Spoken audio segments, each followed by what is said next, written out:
Should you buy an S chassis in 2025? As you saw in the intro, that's what today's video is about.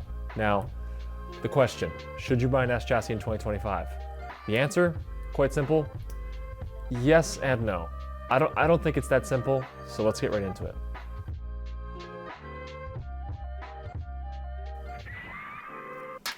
Nah, seriously, like, what do you want? Nah, I'm just kidding. But the main question you really should ask yourself, what do you want? What do you want out of your drift car, your street car, your project car in general? We're gonna stay on track because we're talking about these things, so we're gonna say street car or drift car.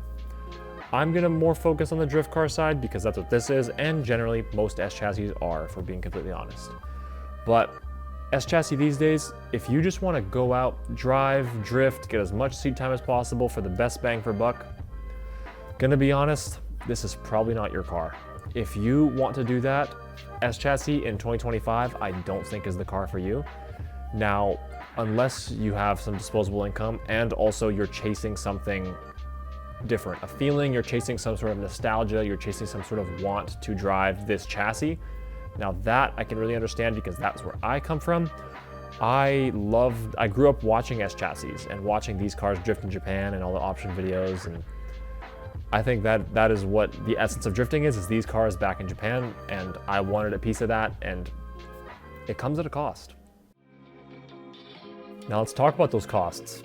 Cost of just barrier of entry to get a car like this. Now this is an S15, an actual Silvia.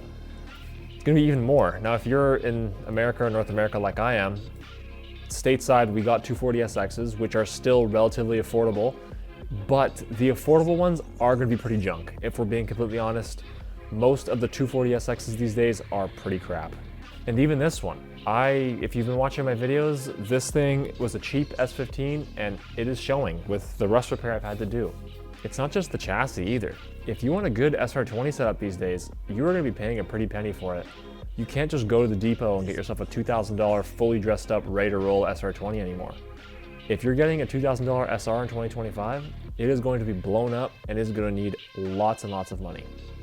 Now let's say you're 18 years old living in Edmonton, Alberta, and you are making damn near no money at all, but you really want a project car. It runs, baby! Yes! Woo! It fucking runs! Holy shit! Oh, let's go! Let's go! Yes! Yes! You have an Evo at home and you were just like, man, I love drifting. I want to get into drifting. And all of a sudden, through the little rabbit hole, you hear about a $500 S14. You're like, what? $500 S14 in 2020? What the hell's going on? Well said, I'm gonna put a picture up on screen. Here was my $500 S14 that I bought in 2020. Gonna be honest, it didn't even last a year, but what happens with these cheap cars, this car had been sitting forever. I think 2006 was the last time it was registered, which is crazy, but it was just rusted all over the place. Engine was knocking. It was worth every bit of $500 though, if I'm gonna be honest.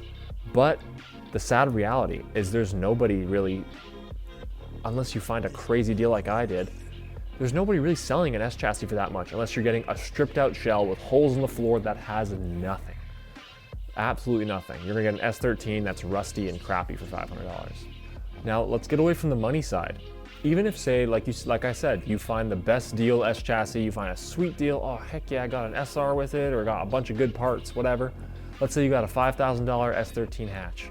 And it's a little rusty, has an SR, that's a smoking deal these days. Well, as I said, with how much it costs, that's gonna be a different cost other than money.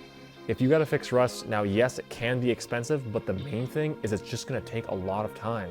And if you wanna go drift, that is going to take up a lot of your time that you could be spending on track. If you bought a $5,000, let's say, E36 or a Miata or something that is cheap, that is still relatively a decent car.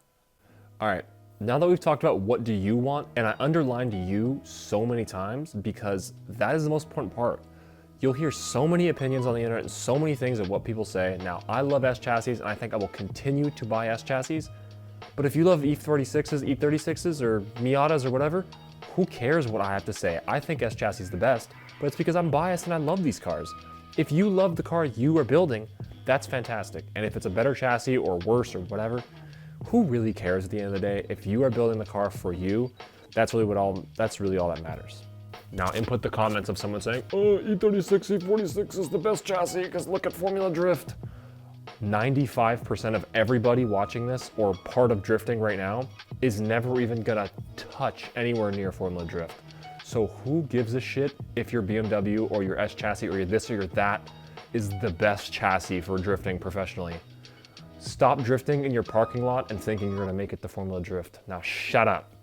Oof, I had to stand up for that one. Okay, rant over.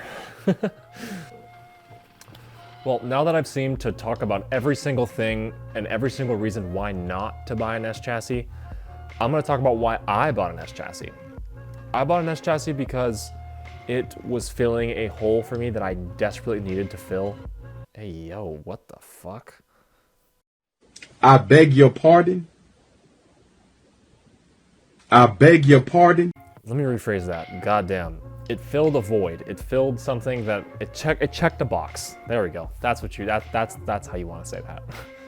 Yeah, it checked a box for me just because I knew I had to own one, and it's specifically an S15. I love the way S15s look drifting, and they are like, to me, the king drift chassis. And I knew I had to own one, whether it was buying a shell and fixing it up or whatever. And I've also owned S chassis kind of backwards. Most people start with S13s, 240s, all that kind of stuff. I started with an S14 and then I just bought an S15 right after, so I've never owned a 240. Well, I have. I owned an S14, which was a 240. But I've never owned an S13 is what I should say, which is kind of backwards. Most people own them the other way around. And S15 is kind of like the holy grail, whatever you want to call it. And another reason, I just knew these cars they're old, man. Let's just be honest. S chassis are old, E36s are old. Like, these cars are getting old. If you want to buy that chassis that you really love, buy it sooner than later. Do what you got to do, because at the end of the day, these chassis are not going to be remade, and it seems like the new drift chassis and FRS, BRZ, that kind of stuff, which is fine. Like I said, all kudos to you. But I always want to drift one of these over that any day of the week. Unless that Alibaba guy starts making S15s, then let's get a group of boys together. Let's buy a couple S15 shells. What do we think? I think that's the move. Now, why should you buy an S chassis? First of all, if you want a street car, they make such an awesome street car. It is a humongous engine bay. You can swap any single engine you could ever think of because somebody makes a swap kit for it. I promise you that. Someone makes a swap kit, someone makes a bell housing, someone makes a harness. You can get any single engine and trans setup, diff setup you could ever imagine inside these cars. So if you want to build a cool street car, S chassis ticks the box for that, for parts availability. And same thing if you want a drift car. You can buy the smallest of cheapest angle kit all the way up to the craziest, most angle Formula Drift, big baller setup. You can build the car at any budget. But in this day and age, as sad as it sounds, the only real reason to buy an S chassis is nostalgia. You know, you buy it because you have this idea of what an S chassis is, and you have an idea of what it is to drive it and to drift it, and that's really what you're buying into. You're less buying a vehicle to do a purpose, and you're more buying into an idea. You're buying into an idea of what you think drifting is and what you think driving and drifting an S chassis is like. There is plenty of other chassis out there these days and so many options to drift. Drifting has come so far that there's an unbelievable amount of options, and S chassis isn't at the top of the list anymore like it used to be. To circle back to our question here, should you do it? Should you do it? That is the big question, isn't it? As I said, I still think I'm down to the same answer. Yes and no. If you want a car to just go drive, shred with the boys, have the most fun and on a good budget, and to be able to thrash the car, not feel bad, and just have expendable, replaceable chassis, this ain't your car.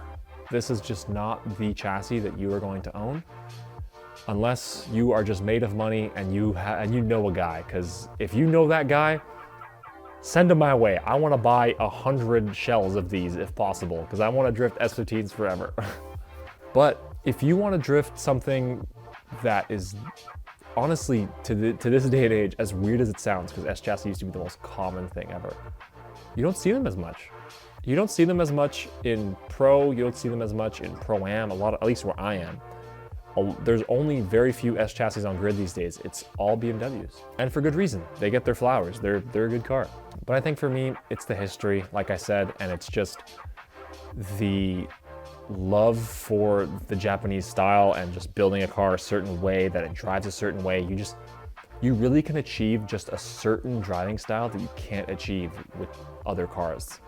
S chassis have this driving style that just makes them exciting, makes them fun, makes them, I don't know, you have to drive it. You have to drive one if you haven't. You'll understand once you drive one. So here's our big reveal. As I said, should you buy one? Boom. If you're the guy who wants to do this, no, don't buy one. If you're the guy who wants to do this, yeah, buy one. All things considered though, it just comes down to the same thing that I said earlier. What do you want? What do you want out of a drift car? What do you want out of a street car? And that's what matters. No one else matters other than you when you're deciding about a car you want to build, because who cares what people have to say? Now, yeah, I'm gonna be the first to admit, there are some really stupid car builds, and there are some stuff that, yeah, probably shouldn't be built, shouldn't be done. But who am I to tell you to stop? If you want to do it, you want to spend your money on, and you get happy doing that, cool. But yeah, I hope I helped one or two people that are just wanting a car like this or not, or thinking about drifting, thinking about how to get into it and what to do and what to spend your money on. Because that's the biggest thing, is this stuff is super expensive and you want to get your value out of your money. And for me, this car is a lot of money and it's a lot of upkeep, and you know, drifting is expensive. So, but I would, if I had to do it all over again, I totally would. I love this car. I love drifting. I am 110% committed into it, and I can't wait to get this car back together and drive it next year. But yeah, if you stayed to the end of this video, thank you so much. I hope you enjoyed, and I hope that you go out there and don't buy an S chassis because I want to buy it. No, just buy the car you want. But if it's a BMW, don't buy it. But yeah, anyways, I hope you have a good morning, good afternoon, good evening, good night, whatever time you're watching this. And we're gonna be taking a little break from videos for about a week and a bit. I'm going to Mexico for a week and some change. So if you like this one, please leave a like, drop a comment, and it would mean the world to me if you'd subscribe and stick around. And yeah, peace.